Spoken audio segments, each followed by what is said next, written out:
Tuesday morning, I'm Storm Team 12 Chief Meteorologist Ken South with another update on Hurricane Sally. We're going to have updates every hour on the hour as long as this storm is threatening the state of Mississippi. Of course, we're going to have a complete update on our morning show starting at 4:30, including live reports from the Gulf Coast as Sally gets closer to us. It is a slow moving storm, just creeping to the west-northwest at about 3 miles per hour. The pressure's dropped just a little bit. If this continues to drop, we do expect the wind speed to strengthen with the storm, and that is actually the forecast. We're expecting this to be a high-end Category 2 on the verge of becoming a major Category 3 hurricane as it moves inland.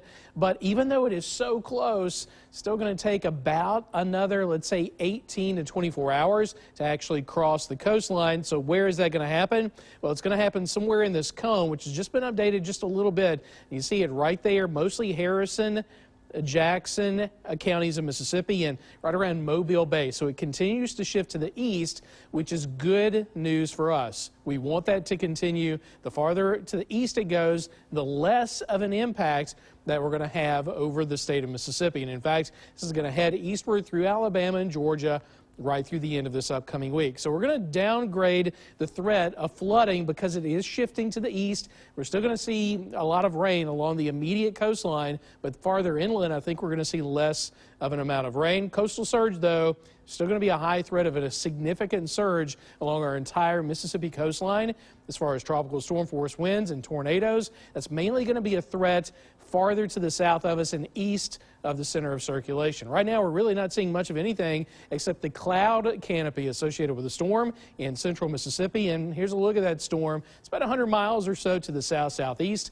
of Biloxi right now. Rainfall totals, again, the expected totals are beginning to go down. So just a ½ inch for most of us. McGee and Macomb, Vicksburg, Natchez here in the metro, 2 to 4 inches over the eastern part of the state and right around the immediate Gulf Coast. Jackson County up to about George County and Greene County about 4 to 8 inches of rain. Still have a flash flood watch through Wednesday night for the green shaded area along and east of Interstate 59. So here's that storm surge threat, still 6 to 9 feet along the entire Mississippi coastline and Mobile Bay. In fact, I think we're going to see a significant surge right here up into the bay with a lot of rain coming down. It's going to try to flow through the rivers and out to the Gulf of Mexico, but it's not going to be able to do that. So we could see some significant river flooding as well. Tropical storm force winds, of course, are likely here close to the coastline, but less of a chance the farther northwest you go. Only a 20% chance right here in the Jackson area, about 35% in the Macomb area. And those spin-up tornadoes that usually happen in the northeastern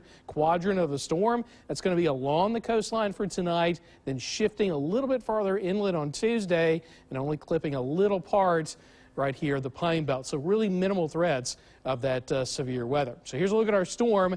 It's slowly going to make its way off to the north and then northeast. And again, that keeps Mississippi on the drier or good side of the storm. And in fact, we could see some drier air being pulled in behind this.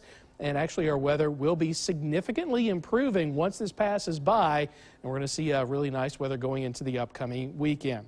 So we're going to have another update, of course, coming up at the top of the next hour at 1 o'clock, and we should have some new information then. The next intermediate advisory is going to be issued at that time, so we'll have updated numbers at 1 a.m., so we will see you then.